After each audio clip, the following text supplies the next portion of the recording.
Hello दोस्तों, मेरा नाम है रविंद्र। मैं आज आपके लिए लेकर आया हूँ ये क्लास 12th का मोस्ट इम्पोर्टेंट क्वेश्चन, किसी रासायनिक अभिक्रिया की आणविकता तथा कोटि में अंतर। ये दोस्तों हर एक बार क्वेश्चन पूछा जाता है। प्रीवियस ईयर के क्वेश्चन पेपर आप उठा के देखेंगे, ये मेरे हाथ में जो दे रखा है वो अनसोल्ड है। और अनसोल्ड में क्या होते हैं दोस्तों, प्रीवियस ईयर के क्वेश्चन पेपर होते हैं।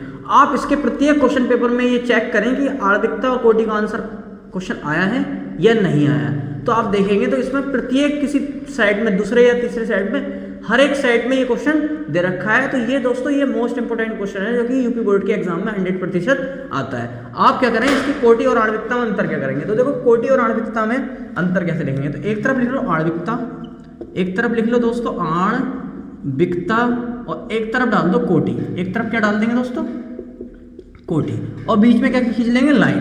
अब देखो अभिक्रिया की आणविकता क्या होती है। तो पहला पॉइंट लिखेंगे कि अभिक्रिया की आणविकता, तो किसी लिखेंगे किसी रासायनिक अभिक्रिया में, रासायनिक अभिक्रिया में, अभिक्रिया में, किसी रासायनिक अभिक्रिया में जितने अणु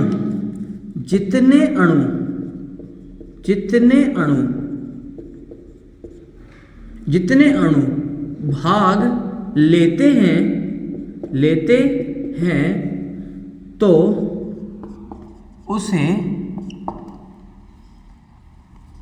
उन अणुओं की संख्या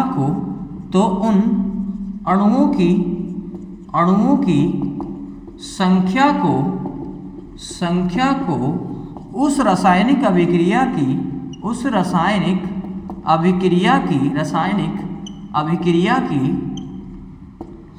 आणविकता कहते हैं। तो आणविकता क्या होती है दोस्तों, कि किसी रासायनिक अभिक्रिया में जितने अणु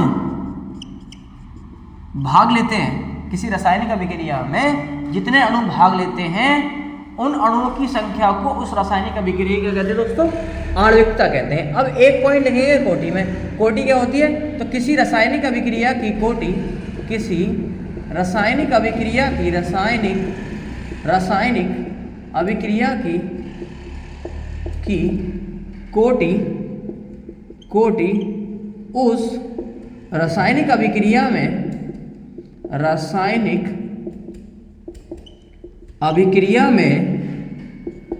भाग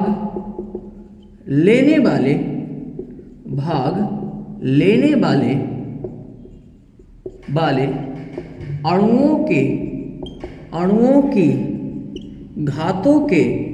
अणुओं की घातों के पदों के योग को उस रासायनिक अभिक्रिया की कोटि कहते हैं। तो अभिक्रिया की आणविकता क्या हुई, कि किसी रासायनिक अभिक्रिया में जितने अणु भाग लेते हैं, उस रासायनिक अभिक्रिया की अणुओं की संख्या क्या कहती है, वो आणविकता होती है। और कोटि क्या होती है, तो किसी रासायनिक अभिक्रिया में की कोटि उस रासायनिक अभिक्रिया में भाग लेने वाले अणुओं की घातों के पदों के योग को क्या कहते हैं, उस रासायनिक अभिक्रिया की कोटि कहते हैं। अब दूसरा पॉइंट लिखेंगे। दूसरा अंतर क्या है दोस्तों, तो किसी रासायनिक अभिक्रिया की आणविकता शून्य नहीं होती। तो किसी रासायनिक अभिक्रिया की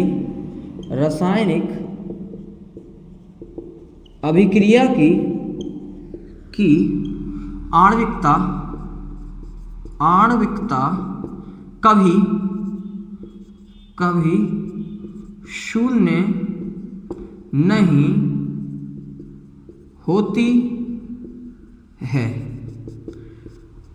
आणविकता कभी शून्य नहीं होती। दूसरा पॉइंट इसमें लिख लेंगे कि अभिक्रिया की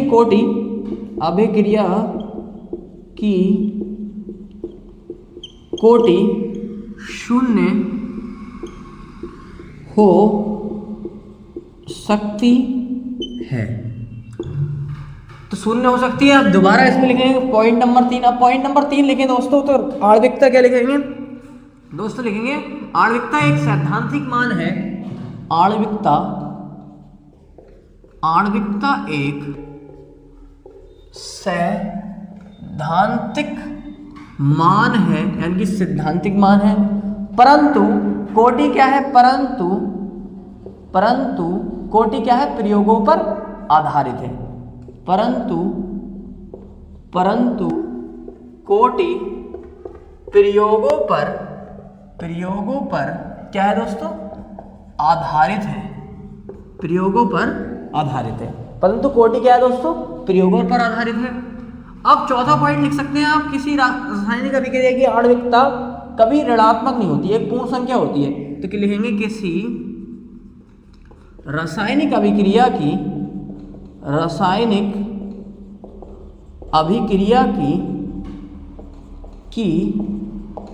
आणविकता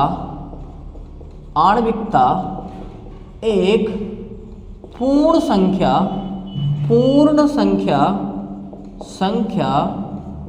होती है। किसी रासायनिक अभिक्रिया की आणविकता क्या होती है दोस्तों, एक पूर्ण संख्या होती है, परंतु कोटि क्या होती है, कोटि लिखना, परंतु कोटि धनात्मक, ऋणात्मक, भिन्नात्मक हो सकती है, भिन्नात्मक हो सकती है।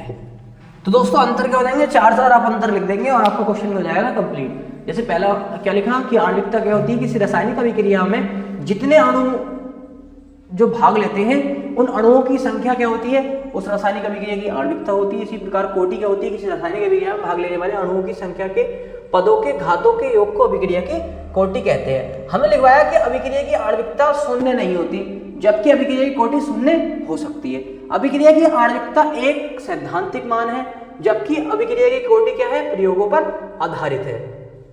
और एक लिखवाया कि किसी रासायनिक अभिक्रिया की आणविकता एक पूर्ण संख्या होती है, जबकि कोटि क्या होती है, धनात्मक हो सकती है, भिन्नात्मक हो सकती है और ऋणात्मक भी हो सकती है। दोस्तों वीडियो अच्छी लगी हो तो वीडियो को लाइक, सब्सक्राइब एंड शेयर करना ना भूलें। थैंक यू दोस्तों। ये क्वेश्चन दोस्तों बहुत ही इंपॉर्टेंट, मोस्ट इंपॉर्टेंट क्वेश्चन है जो यूपी बोर्ड के एग्जाम में हर साल पूछा जाता है।